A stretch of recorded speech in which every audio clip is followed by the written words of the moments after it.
Good evening, and welcome to the Indiana Debate Commission's third and final gubernatorial debate. This debate is being televised from the Performance Center at the University of Southern Indiana in Evansville. The three candidates here tonight want to succeed Governor Mike Pence, a Republican who is Donald Trump's vice presidential running mate. I'm Mizell Stewart of the USA Today Network, and it is my pleasure to be your moderator this evening. It's also great to be back here in Evansville, where I served as editor of the Evansville Courier and Press from 2007 to 2012. Our first debate focused on education. The second was on jobs and the economy. We are now turning our attention to health and social issues. For the next hour, the candidates will debate issues mostly focused on those topics. Many of the questions are drawn from those submitted by you, members of the voting public throughout Indiana. Some will be asked in person here by members of our audience. None of the questions has been shared in advance with any of the candidates. Here are our candidates. Eric Holcomb is the Republican candidate and is Indiana's lieutenant governor. John Gregg is the Democratic candidate and is a former Indiana House Speaker. Rex Bell is the Libertarian candidate and owns a small business. The candidates' positions on the stage and the order in which they will answer the questions were determined by lot conducted by the Debate Commission. After I ask a question, each candidate will have 1 minute to respond. Each candidate also will have a 30-second rebuttal opportunity depending on the need. Before the final question, each candidate will be given an opportunity to address a topic of his choice. This allows candidates to discuss a topic they believe is important but hasn't been touched on in the questions, or they can choose to elaborate on a topic discussed previously. At this time, each candidate will make a 1-minute opening statement. We'll begin with Mr. Holcomb. Thank you, Mizell, and thank you to USI for hosting us. It's good to be back on the campus. Thank you to the Indiana Debate Commission for hosting all three of the debates, and thanks for even to the Cubs fans that are tuning in before the first pitch. I'd like to just say at the outset that Indiana has never been in a more prosperous position. Our unemployment rate is 4.5%, lower than the national average. We have more people working in the private sector than ever before in our 200-year history of the state, a healthy savings account, and a AAA credit rating. We've become a real leader nationally and internationally in ag, 21st century ag, and logistics and biosciences and manufacturing. To take us to the next level, I believe that we're going to have to focus on our people, our people, our people. If we equip our youngest people at the pre-K age and our high schoolers at the graduation level, when they have a ticket to their success going into a college or career, we will in fact take Indiana to the next level. And now we'll hear from Mr. Gregg. Thank you. I want to thank both my opponents for the civility of which we've conducted these debates. It's not at all been like that zoo that we've seen going on out at the national level, and I'd certainly be remiss if I didn't congratulate them for their conduct. I want to serve as Indiana's 51st governor. I believe Indiana can do better. I know all Hoosiers deserve better. As governor, I'll focus like a laser on the economy, on high-wage growth jobs. I'll focus on attracting businesses, not scaring them away. In education as governor, we'll stop teaching to the test. We'll see teachers as part of the solution, not the problem.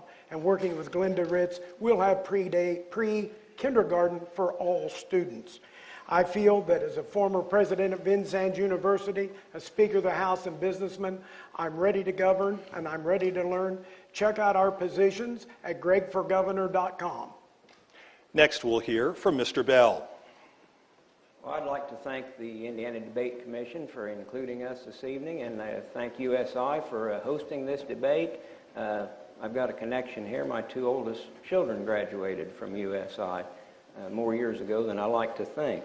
My plan for Indiana is to get government out of your way. There's things that we think individuals can do better than what government can do. Certainly we would like to attract more jobs and better paying jobs to Indiana. We feel we can do that by eliminating the property tax. both for businesses and individuals. This is what government does to attract jobs already to just a few select businesses. We think we should do it to all businesses, and we'd have more businesses and jobs locating here than we could keep up with. We'd like to see all of our road use taxes spent on the roads. We'd like to return control of the schools to the parents and teachers and the local boards, get it away from Washington and the state, let the people that care most about the children do it. Thank you. Now, on to our questions. Our first question will be asked by Danielle Norris, a web developer here at the University of Southern Indiana. As governor, would you support the expansion of needle exchange programs? And how would you assist the increasing number of Hoosiers who are dependent on illegal and prescription drugs? Our first response will come from Mr. Holcomb. Yes, this is an issue that is strangling not just our families, but communities across the whole state, in fact, across the whole nation. And we need to continue to explore every way that we can to not just solve the problem for one community, but to really kill the whole drug epidemic itself. We're going to have to focus on making sure that we're preventing, that we're enforcing, and that we're treating, most importantly, the families and individuals that are caught up in this scourge.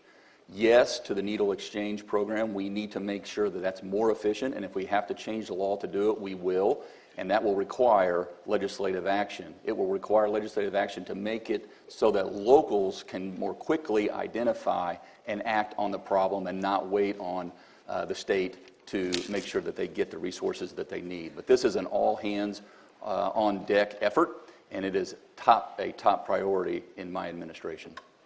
Thank you, Mr. Holcomb. Now to Mr. Gregg. Thank you. Again, if you check out, we have a 6-7-point public safety plan, and the first thing that it mentions, it's about drugs, and it's about that crisis. Indiana's first in methamphetamines, and 5th in heroin, and 15th in overdose deaths.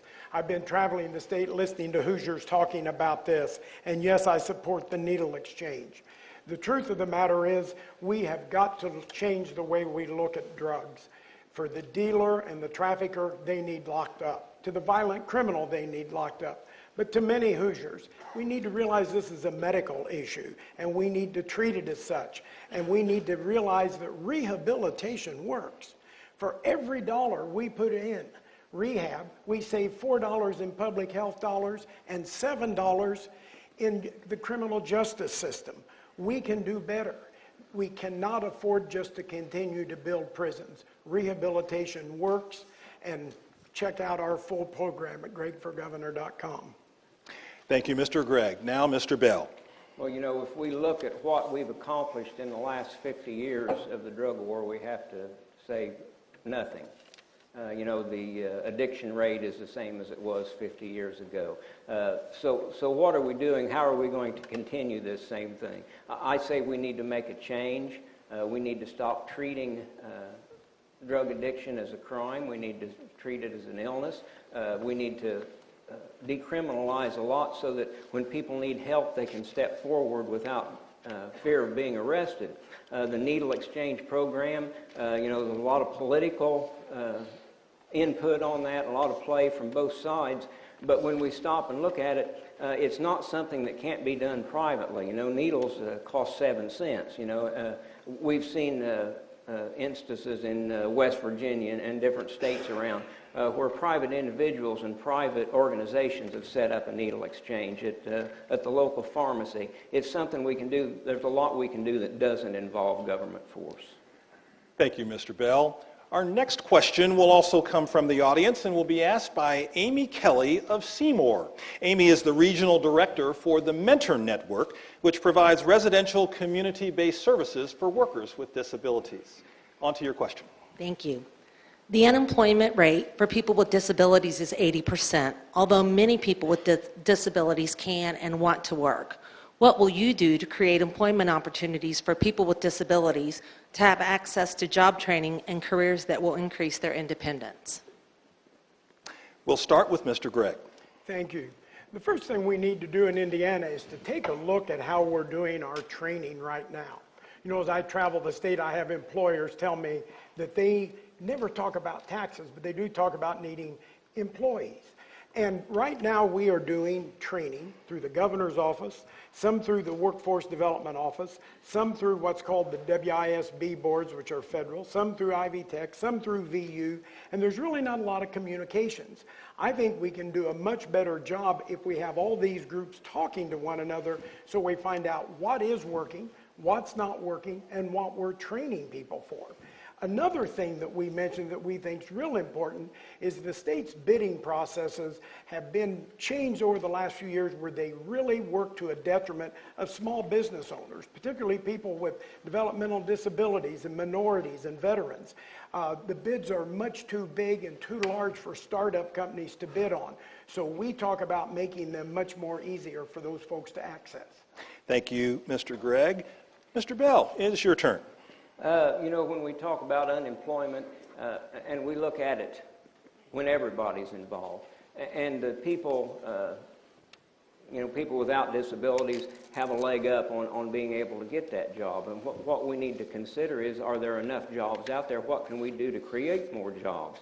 And as I mentioned before, if we did away with the property tax, attracted more businesses to the state, there would be more jobs. We would have businesses competing for workers instead of workers competing for the jobs. And I think that's something that we need to consider. The best thing we can do to help everybody, whether you're disabled or not, is make a situation where there are more jobs available. And I think we can do that, as I say, with doing away with the property tax is going to solve a lot of the problems that we're looking at in Indiana and trying to figure out another way of fixing it. I think we already have the answer if we just take it. Thank you, Mr. Bell. On to Mr. Holcomb. Well, I agree with both on two issues. One, people aren't talking about taxes because we have them at a very reasonable level here in the state of Indiana, and I take that as a compliment. Two, Mr. Bell is correct in the sense that what we have to do is make sure that we're building an economy and a jobs market magnet that lifts all boats. Specifically when it comes to those who are disabled, our work will never be done on this front. We need to make sure that we're focused on what they are able to do. And transforming our Department of Workforce Development can go a long way on this front. We need to make sure there are local providers like the Muncie Teaching Hotel that are providing skills to those who are disabled, creative ways to get folks into the job force. And so with the Department of Workforce Development and with local partnerships, this will go a long way. Thank you.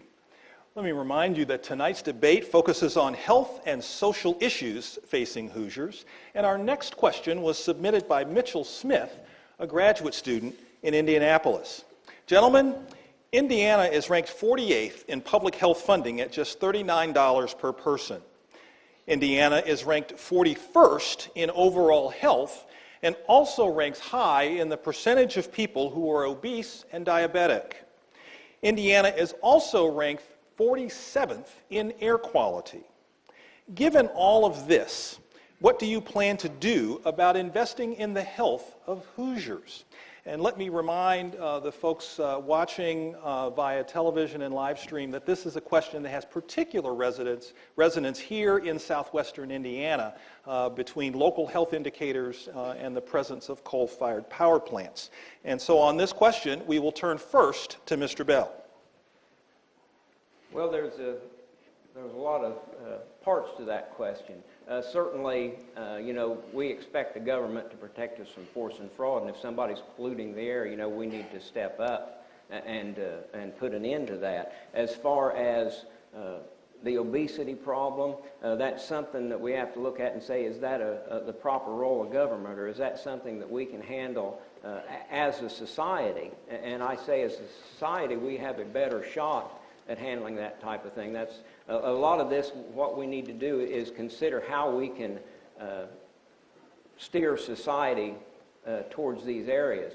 Certainly, whenever we have a company, a corporation coming in with jobs, and they're wanting to keep a healthy workforce, that they are invested in that type of a situation, and it's what we need to work for. Other than government protecting us from somebody forcing something on us. We need to step back from that. Thank you, Mr. Bell. Now to Mr. Holcomb. Well, yes, there are many, many parts to that question. Some concern behavior and choices that we make.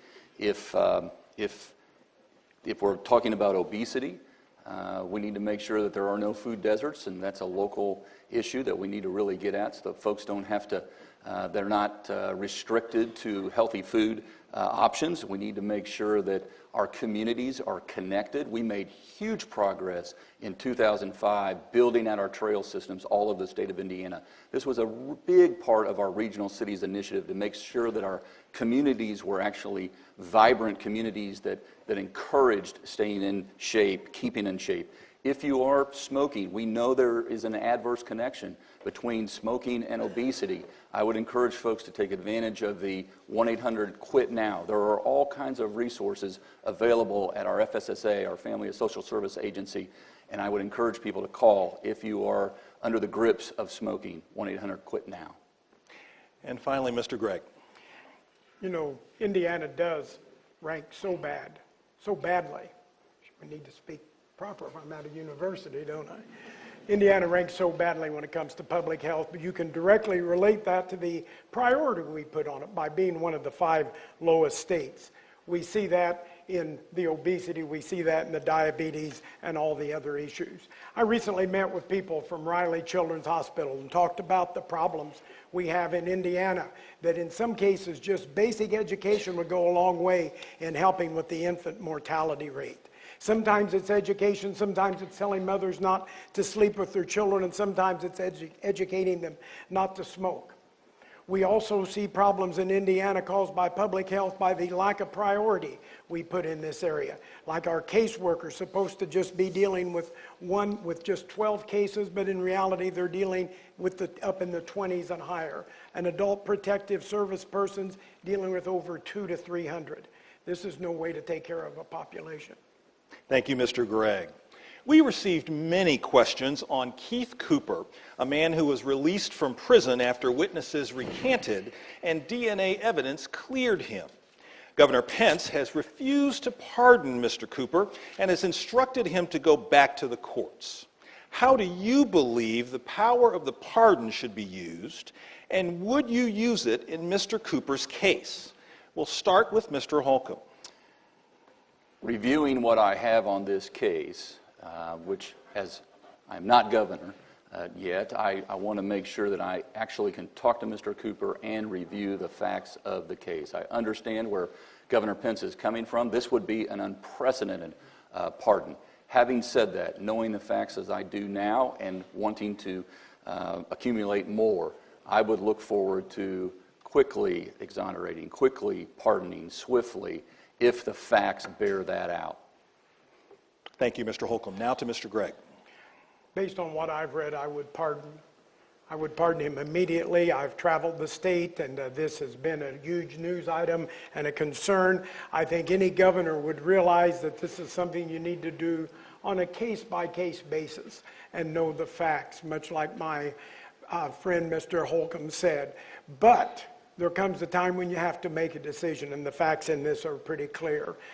I take this charge real serious as somebody seeking the office of governor, and have had these discussions with members of the Indiana State Police Alliance, the organization of our state troopers that have endorsed me, and I'm very proud of that endorsement as also the members of the Fraternal Order of the Police. So I take crime and law and order serious, but when the system's made a mistake, we need to correct it immediately and move on.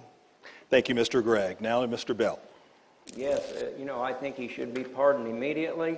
I've followed this case, and you have to take a look at it and say, whenever something like this comes up, definitely the burden of proof should be on the state always. And if there is any question at all, and certainly in a case like this where there's no question the man was innocent, he needs to be pardoned. I can't understand. It's one of those situations where we're saying we need to protect the government instead of protecting the individuals, and we shouldn't be doing that. The individual should always be first. And if we start worrying about, well, we're worried about the protocol, what has happened before, what kind of precedent it would set. If we set a precedent for releasing innocent people from prison, I would say that would be a good one to set. Thank you, Mr. Bell. We're now going to turn back to the audience. Brett Butel, an Evansville attorney, will ask the next question. Mr. Butel. Thank you. What role will your faith play in your decisions you make as governor? Where do you draw the line between your own religious beliefs and what is best for the interests of all Hoosiers? Thank you, Mr. Butel. Mr. Gregg will respond first. I am a person of faith, and like many people in our nation, I happen to belong to the Christian faith. But I also realize there are people of other faiths and some people of no faith, and I respect that. And I think that is the same way you will find that I will govern. I will respect all peoples. I think that is what we're called to do. I'm going to take an oath to respect people and uphold our Constitution and to treat people equally. Whereas my faith is something that is very important to me. I'm not running to force my ideology or my faith on someone else. Rather than stand on the street corner, I'll use a biblical analogy, rather than stand on the street corner and offer public prayers, I'd rather people know that I'm a person of faith by my actions. Very good. Next, Mr. Bell. Well, certainly, my faith is important to me, but as John pointed out, it's not something I want to force on other people. If you've done any reading at all on the Libertarian Party, that's what we are all about. We look at the individual. Every individual has rights, and if you get 40 individuals together, they don't have more rights than a single individual. So for me to decide that since the bulk of the nation is a Christian nation, that we should follow Christian teachings, that's not for me to say, that's not for me to decide for you. So certainly we would separate our faith from our governing ideals, and I hope everybody would do that. Mr. Bell, thank you very much. Mr. Holcomb, bring it home. As governor, I too would respect all faiths and those of no faith at all. I consider myself a Matthew 6 Christian and someone who tries to live out my faith. I think there are many lessons in the good book that instruct me privately, and I will continue to take that approach as governor, but one that would absolutely try to live it and not have to profess it. I understand the power of witness, but I think that you can get that in watching how someone actually lives their life. Thank you, Mr. Holcomb. Speaking of expressions of faith and values, one voter asked about Indiana's ban on the sale of alcohol on Sunday. Would your administration support modifying or eliminating the ban? Why or why not? And we'll start with Mr. Bell. Well, I've always maintained that anything that's legal on Saturday should be legal on Sunday. Regardless of how I feel about it, and I'm not a drinker, I'm not going to buy it on Saturday, and I'm not going to buy it on Sunday, but if somebody wants to, this is left over from the blue laws of years ago. You couldn't sell cars on Sunday, you can sell maybe cold beer in one situation, and in another situation you can, and you get into a situation where a store can legally be selling warm beer, and if the power goes off and the heat goes out and the beer gets too cold, all of a sudden he's breaking the law. I think that's something that we need to look at and do away with the blue laws and certainly allow Sunday sales. Thank you, Mr. Bell. Next, Mr. Holcomb. Well, I don't favor it. I think alcohol is still a legally controlled substance in the state of Indiana, and we need to make sure that we're able to do that, and making sure that our excise police have the resources to be able to cover the territory that they need to. I think this doesn't put an undue burden on folks who need to have a drink on a Sunday. I think they can plan accordingly 6 days prior. All right. And now, Mr. Gregg. Well, when you plan for these, spend a lot of time planning on a lot of questions, but that wasn't one I thought we'd be asked about. how people would decide how they'd vote for governor. I would want to see the piece of legislation, and let me tell you why. It is a controlled substance, and just the idea that anybody could sell it without having the proximities and all, there's some concerns on that. But I think if the legislature sent me a bill to allow Sunday sales, I would very likely sign it. Haven't given it a lot of thought. I would want to see how that debate played out, and I'd want to listen to retailers and consumers, but contrary to what my mother's going to say, and she's here tonight, she's not going to like my answer, but I would very likely sign it. Thank you, Mr. Gregg. Well, we're going to continue on the theme of controlled substances with a question from Jason Straw, who's a retired Air Force nurse from the Indianapolis area. And Jason wanted to know, why is it that we have not allowed cannabis to become a medical treatment for children with untreatable diseases? We allow medicines such as ketamine, a derivative of PCP, to be used in pediatric surgery, methamphetamine to be used to treat ADHD, and oxycodone for pain. But we won't allow patients to even try cannabis. The question is why? And we'll start with Mr. Holcomb. Well, because having a discussion about legalizing drugs at this time seems to be off-key. And when you read about story after story after story about the drug busts that are occurring that have marijuana and heroin, this is of great concern. I understand the distinction between medical marijuana and legalizing it wholesale. I would want to talk a lot more with the medical professionals who say there are no other alternatives for these children, and make sure that the children are receiving the treatment that they need. And if only medical marijuana could suffice, then I'd entertain that as an option. But right now, in the world that we're living in, expanding or legalizing drugs of this nature isn't on my list. Very good. Now to Mr. Gregg.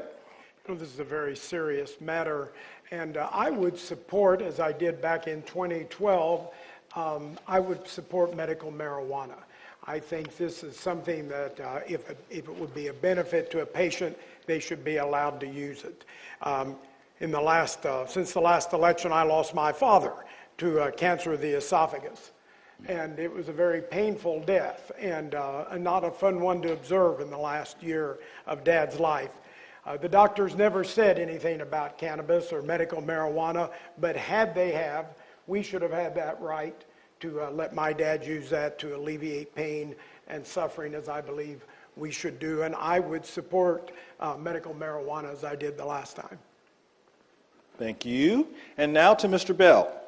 Well, yes, I would support medical marijuana, and I think, we're going to see after this election there's going to be more states that are supporting it already, or allowing it, and, it's a matter of Indiana's going to do it. I don't know exactly when, but eventually we're going to allow it. It's something we need to step out in front of and get it done. There's so much that we could do, not only helping people that need it in their sickness. We have been proven to be a help in alleviating some of the opiate addiction that's going on around here that we're having so much trouble with. So there's more than one reason to legalize it, as I say, and along with that, even with the industrial hemp that we need to bring back in. It's a plant that has been made illegal years and years ago, and we need to re-legalize. Mr. Holcomb, would you like to have a 30-second rebuttal opportunity? I remain where I originally stood. All right. I have not flip-flopped. All right. Thank you very much. Our next question was suggested by a resident of Indianapolis. Recently, a federal judge put on hold House Enrolled Act 1337. And is described as the most restrictive anti-abortion bill to come out of the state legislature. What is your position on abortion and birth control? And we will start with Mr. Gregg. I have always been and consider myself a pro-life Democrat. With that said, I do not believe it's my business to interject myself in issues between a woman and her physician. I don't believe legislators should be practicing medicine. I have always supported the funding of Planned Parenthood, even though personally being opposed to abortion, because the truth of the matter is, all of the money that they get from taxpayers goes to provide birth control and health screenings and cutting down on STDs and mammograms. I mean, that's what the money's for. If we're talking about births, the problems are the unwanted children. We need to make that more accessible. I would have vetoed that bill. There were many, many members of the legislature who had been pro-life candidates for years, got up and spoke against it in a bipartisan fashion. That bill goes above and beyond. It stopped Indiana University from doing $140 million worth of research on Alzheimer's and cancer and things like that. It's just wrong. Very good. And now, Mr. Bell. Well, certainly the bill was too restrictive. I'm opposed to abortion. I also understand that it is a problem that will never be solved politically. I think that in a situation like this bill, where it stepped in between a woman and her doctor, that was wrong. I think one of the best things we can do about abortion is make sure that we keep the federal government out of it, allow the states to make these decisions. I don't believe that all states will decide the same. I believe that if a person is 100% pro-life or 100% pro-choice, they'll never be satisfied with a decision handed down by the government anyway. But we do need to take it back to the states and the individuals and keep the federal government out of it. And we'll conclude this question with Mr. Holcomb. Well, I am pro-life. I understand this debate has been going on for decades, and there are good people on both sides. However, having said that, I don't believe I personally have the right to take another innocent life. And while my agenda will focus on economic development, community development, striving for excellence in education, and delivering good government at a great taxpayer value, if legislation like this does come down the pike and make its way to my desk, I will be working with those legislators long before it arrives, so that hopefully we can avoid any impressions that may have occurred along the way. Thank you very much. Now we come to the segment of our debate in which candidates can speak on a topic of their choice.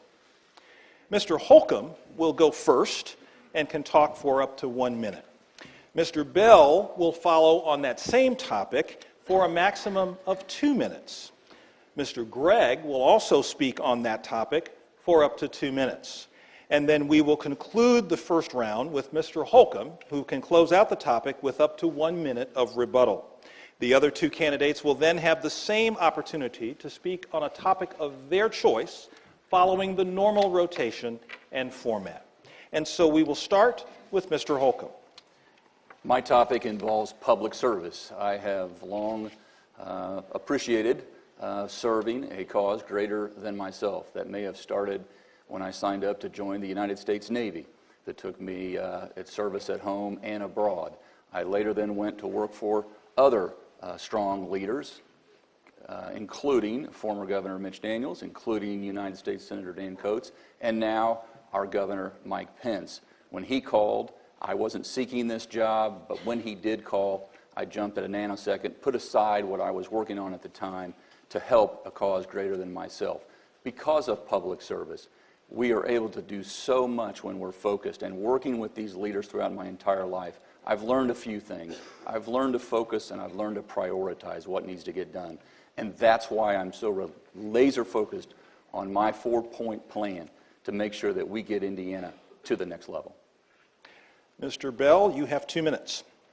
Well, certainly public service is important. I think a lot of what we need to do as public servants is to guide government in a position where it's helpful to everybody, not as a matter of transferring wealth from one citizen to another, not transferring wealth from citizens to selected companies, not making our moral decisions for us, not making our educational choices for us. I think one of the best things we can do as a public servant is to lead government out of people's way. And that's what I would try to do. I understand that there are people that have been involved in politics their whole life. And, you get into a situation where it's the same group of people making the same rules. Basically, I believe we shouldn't be making rules. We should be removing rules. If it's not a law that protects people from force and fraud, it really shouldn't be on the books. That's something that's better left up to society. Thank you, Mr. Bell. Mr. Gregg, you have 2 minutes. Thank you. I believe in public service. I'm very proud to have been a candidate for governor in 2012 and this time, and I'm proud of the service many years ago when I served in the Indiana General Assembly. But I'm equally proud of having been a small businessman and made a payroll and been president at Vincennes University. But I learned that when I was a member of the Indiana House of Representatives, that not one party had the best ideas. The best ideas shouldn't be called Democrat or Republican. They should be called good or bad. I served as Speaker of the House, the presiding officer, for 6 years. And during 2 of those 6 years, we were tied with 50 Democrats and 50 Republicans. Now, almost all politicians you hear say, I can work with the other side of the aisle. Trust me, when you're tied 50-50, you've worked with the other side of the aisle. The whole time that I was Speaker, the Senate was controlled by the Republican Party. So every piece of legislation, cutting the inventory tax, cutting our excise tax, funding schools and infrastructure, those all landed on the governor's desk with Democrat and Republican support. I'm very proud of that. As I've traveled the state and I've listened and I've learned from Hoosiers all across the state, they're tired of partisan politics. And I have a record of, like I said, of reaching across the aisle.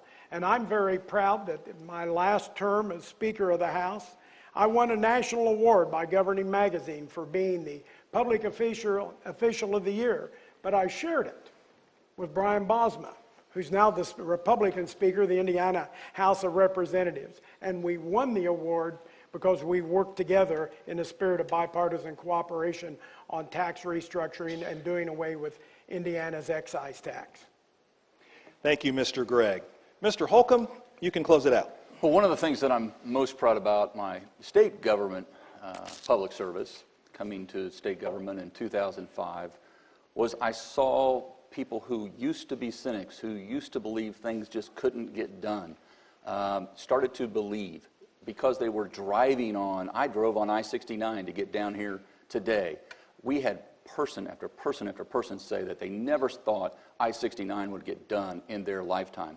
We have made record investments in education. In the last budget, we increased education spending by $474 million. We have made record investments in infrastructure. We have made record creative, innovative investments into our health care, ensuring over 400,000 of the neediest Hoosiers under our Healthy Indiana Plan 2.0. These are the kind of things that we've been able to do over the last 12 years in a bipartisan way and get this state moving again. Thank you, Mr. Holcomb. Our next round will begin with Mr. Bell. You have 1 minute on a topic of your choice. Well, I guess I get to use a microphone now. The topic of my choice always goes back to the same thing. Everything that we do as a government, we need to look at it, is it the proper role of government? As I pointed out before, should government be taking money from one citizen and forcibly giving it to another citizen? Should government be taking money from citizens and giving it to businesses? And we say, no, that's a decision that people should make, which business they want to support, which charity they want to support. I think that by eliminating the property taxes, we can allow people and society to attract businesses, which is what we should be doing. What government should be doing is taking all of our road use taxes, using them on the roads. We should eliminate incarceration for victimless crimes. Thank you. Thank you, Mr. Bell. Mr. Gregg, you have 2 minutes to respond. I understand Mr. Bell's concern about government, but there's a very specific role for government in many areas of our lives, and one of them is on our state's infrastructure. Indiana's got a problem in our state's infrastructure, and we all know it. You all don't have to travel to Evansville to tell you about roads. The truth of the matter is, we are running about $300 million a year behind what we need just to keep up. Now, that doesn't include finishing anything else on I-69.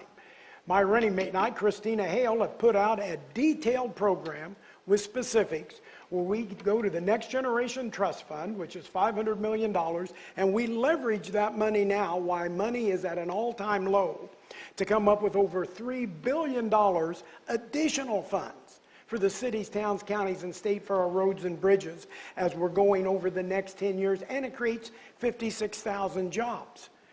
This is so important that we do that. 1 in 5 bridges in our state is going to be obsolete, not going to be able to be used in just 18 years.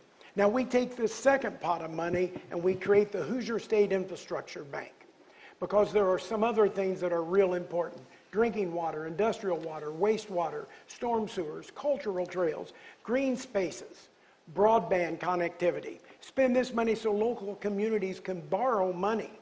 And this will allow them to use this to improve the quality of life issues to attract and retain talent. I'm real concerned about our state's broadband. 14% of the people in Indiana tonight don't have dependable cell service or high-speed internet. And we can't operate like that in the future. We need money for infrastructure, and our plan will put money aside so we can start talking about that fourth port down at Lawrenceburg, double tracking the South Shore from South Bend to Chicago. We can talk about finishing I-69, and we can talk about the new bridge between Evansville and Henderson. Thank you, Mr. Holcomb. Mr. Bell, you can close it out. I'm Mr. Gregg. I finished. Oh, I'm sorry. We've only spent about $10 million trying to get people to know who's who. See what happens when I look at my notes. Mr. I'm Holcomb, the tall one. Yeah. it's all yours. And I'm the hair challenged one. High five. Well, if I may. You may. Yes. Absolutely. Well, I think Mr. Bell brings up a great point, and it drives at what kind of state we want to be and what role do you want your state government to play in your daily life. One of the things I'm most proud of, as I ticked through some of those statistics earlier about our rankings in the country, is it doesn't just represent numbers, it represents opportunities for Hoosiers, and we've been able to make so much progress. At the very same time, we've remained a free state. We're ranked the 4th freest state in the country. That is something to be said. Something to be said for that. And at the very same time we've been providing this government service, we have done it at a 1975 state employee level. So we're leaner and cleaner and much more efficient in what we do. Absolutely, our infrastructure is part of the state's responsibility. And how are you going to pay for it? We have an honest disagreement here, Mr. Gregg and I, on how we're going to pay. I don't want to simply reflexively raid a fund. We worked hard to create the Major Moves program that was a $3.85 billion infrastructure program that took us from talking about I-69 to actually building I-69. Took us from talking about completing the Hoosier Heartland and Fort to Port, 2 bridges in Jeffersonville, another new bridge in Madison, and projects, local projects all over the state of Indiana that sat for decades. I-69 was talked about during the Korean conflict. We finally found a way to not just talk about it anymore, but to actually do it. And so absolutely we need to focus on a long-term, data-driven, sustainable infrastructure program that puts us out not just raiding a fund and borrowing. We're still paying on some bonds that were left to us from the time that the former speaker was in office. I don't want to just go down that route. I want a comprehensive, data-driven, not politically driven program. Thank you. And Mr. Bell. Well, I think a lot of this comes back again to the proper role of government. When they talk about bonds, we're still paying on, and when they tore down the Hoosier Dome, when they owed more on it than it cost to build, in the first place. It's a matter of when government steps in, things it shouldn't be involved in. We talk about the roads. Certainly everybody wants good roads and good bridges, but we can accomplish that by making sure that we apply 100% of the road use taxes to the roads. We don't need to be taking road use taxes and building walking trails. We talk about infrastructure in towns for water and sewage. Certainly that's a necessary item, but it's something that's tied in politically, and people are afraid to raise the rates enough to actually pay for the water and sewage. That's something that's wrong. Instead of running to the state government to get money for it, these companies should be taking care of that on their own. As far as broadband goes, for the government to step in and say, we're going to take care of this, okay. Thank you, Mr. Bell. Now for our final round, we'll start with Mr. Gregg. Thank you, and thank you for recognizing me. You'll hear a lot in this campaign about Indiana and the state of Indiana. I'm not one that accepts the status quo. I will grant and concede to both my opponents that Indiana has low unemployment, but it's nothing to brag about. Let's talk about the real actuality. The climate is we do have real low unemployment. The actuality is we've now dropped to 38th in per capita income. What that means for a family of 4 in Princeton or Fort Wayne tonight, that they're sitting down and they make $7,000 a year less than the average American family. We can do better than that. Our wages are growing slower than the rate of inflation, and they're growing slower than what they are in our neighboring states. They're going slower than what they are in Kentucky, here to the south of us. We need a plan that is in writing and detailed that focuses in 5 main areas, which I'll explain at the end. Thank you, Mr. Gregg. Now, Mr. Holcomb. Well, the status quo is in large part why Governor Mitch Daniels got elected in 2005. I don't think that the reforms that we brought about, that I was associated with, proud to have been part of that new crew that came into the state government, we were operating in a sea of red ink, drowning in it, in fact. The status quo was pushed aside, and we set out for ethical reforms, we set out for infrastructure reforms, we set out to turn the state upside down to get it turned around, and we ushered in a comeback. And they were because of reforms, some of which were very controversial at the time. But when you, back to that cynicism point that I made earlier, after you start building the roads and have paid cash for them, not borrowed, not bonded our way, not left it for a future generation to pay for, but when you actually have the ability to have your economy dialed in to the point that we have become a magnet, now we are outpacing the national average in terms of high-tech jobs. We are tripling the national average. So we have companies like Salesforce who are saying, we're going to hire another 800. Evansville, Indiana, which is experiencing this renaissance downtown. These are the things that are happening because we're not operating in a status quo mentality. Thank you, Mr. Holcomb. Now to Mr. Bell. You have 2 minutes. Well, when we talk about the status quo, we've been in the status quo with some minor changes, for several years. We talk about the roads and what each administration has done, and maybe one does a little better than the other. We're still in a situation. Excuse me, I forgot to pick this up. We're still in a situation where we're not doing all that we can do. We talk about being the 4th freest state in the country. I think we should strive to be the 1st freest state in the country. We talk about jobs and the wages being lower. Well, a lot of that has to do with not having enough jobs, not having companies have to compete for workers.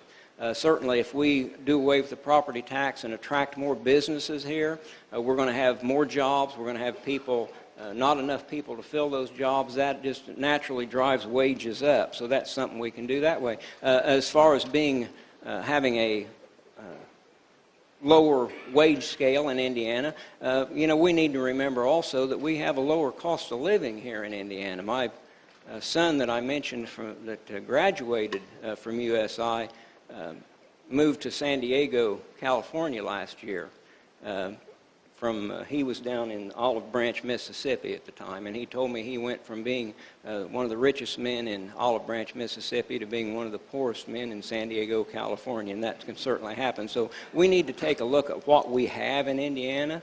I'm very proud of the fact that we can live cheaper here than we can in other places. Certainly we want to raise wages every chance we get, but I think we need to keep things in our mind in proportion as to where we are. Thank you, Mr. Bell. Mr. Gregg. Hoosiers are working 2 and 3 jobs to get by. The number of people that are working 2 jobs is because we've not focused on high wage paying jobs in Indiana. Information technology, life and biosciences, 21st century logistics, advanced manufacturing, and the unbelievable changes in agribusiness. If you look at our detailed plan, you will see that we've got one with great details. We talk about establishing a growth and opportunity fund to unleash that entrepreneurial spirit where people that need capital and seed capital can come to get money, and we certify venture capitalists. We also allow that credit to be increased from 20 to 40% like Tennessee and Kentucky have recently done. We allow the transfer and sale of that credit. There are so many things we can do. Study the taxes for sub-S as to how they affect our small mom and pop businesses. You know, the Indiana Chamber of Commerce says that one thing we do have to do is be a welcoming community. And that means we do have to pass civil rights protection for members of the LGBT community. Thank you very much, Mr. Gregg. Now, one of the great joys of my life, in addition to being a journalist, is serving as president of the American Society of News Editors. And one of our organization's tenets is the First Amendment and open government. And so this question is right up my alley. Indiana governors of both parties have considered open government records and meetings as vital to our society. A recent Indiana Supreme Court decision refusing to weigh in on whether certain legislative records were subject to public disclosure has been criticized as effectively shielding both the legislative and executive branches from the people's ability to learn what their state government is up to. Would you support more robust public access to the inner workings of government and court oversight? Why or why not? Gentlemen, you'll have 30 seconds to respond, and we'll start with Mr. Holcomb. Well, I would, considering it's the taxpayers that pay for the office equipment that we use to interact and communicate with the public. Having said that, I want to make sure that if a constituent signs a privacy authorization form and doesn't wish for their private information to be known, therein lies the balance. But certainly if we're using public property to conduct public business, then the public deserves a right to see. Our next response will come from Mr. Bell. Well, certainly, this goes back to the pardon that we talked about earlier. The burden of proof should always be on the government. Anytime a citizen asks to know something about the government, they have the right to know that. It goes back to who's in charge. Certainly, the citizens should be in charge and not the government. I can't think of very many instances where the government would have the right to keep something secret from the people that are paying the bill. Thank you, Mr. Bell. Now, Mr. Gregg. The second policy initiative we put out was on open portal, open door, if you will, to those that are a little older. I 100% support it. I believe the more and more people know about government, the less they're going to fear about it. They ought to be able to see the tax dollars coming in and the tax dollars going out. They ought to be able to see the contracts and government business in real time. There's a great book by a gentleman called Anish Chopra called Innovative State. If you like reading about what open government can do, take a peek at that book. It's not the easiest read, but I think you'll find it enjoyable. Thank you, Mr. Gregg. And now for our final question of the night. Voters who've been following these 3 debates now have a good idea of where you stand on various issues. As we conclude these debates, tell us the most important thing about yourself that you want voters to remember as they cast their vote. Each of you will have 30 seconds to answer, and Mr. Bell will go first. Well, I think, first of all, I'd like to say I'm very glad to hear that we're not going to have an open records problem anymore. Sounds like everybody's wanting to take care of that. The most important thing that I can tell you about myself is I believe in you. I believe in limited government. I believe that you can make decisions for yourself. You don't need the government making them for you. I want the government to protect you from force and fraud, perform its constitutional duties, and other than that, I'd like to leave you alone to live your own life. Thank you, Mr. Bell. And now, Mr. Holcomb.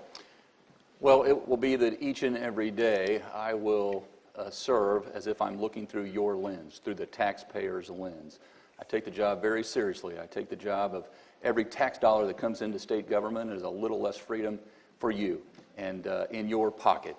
I also would want it to be known that I will continue to be, strive to be the most accessible governor in the state's history. That's why I remain in perpetual motion. That's why I've gone to all 92 counties over and over again, so I know the issues and the people. Thank you, Mr. Holcomb. And finally, Mr. Gregg. Thank you. I'd like for voters to know that I have a passion for Indiana. And that passion comes from having traveled the state and having listened and talked with hundreds and countless of Hoosiers. That has helped us create a vision for Indiana and a detailed written plan.